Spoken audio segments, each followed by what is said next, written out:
అసలు శ్రీకృష్ణుడి వస్తువుల్లో మెడికల్ ఇన్స్క్రిప్షన్ ఉండవేంటి సార్? మనకి కనిపించడం లేదు అంటే మన కన్ను చూడలేకపోతోందని అర్థం, లేదని కాదు. శ్రీకృష్ణుణ్ణి దేవుడు అని ముద్ర వేసి మనిషికి నేలకి దూరం చేయొద్దు. గీతతో కోట్ల మందికి దారి చూపించిన అతనికన్నా గురువెవరు?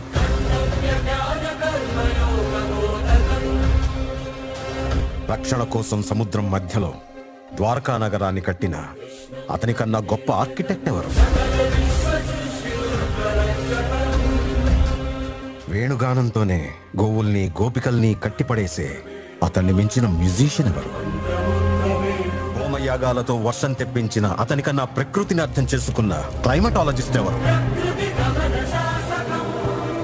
అన్కంట్రోలబుల్ ఆర్పిఎంతో తిరిగే సుదర్శన చక్రాన్ని కంట్రోల్ చేసే అతనికి మించిన కైనెటిక్ ఇంజనీర్ ఎవరు?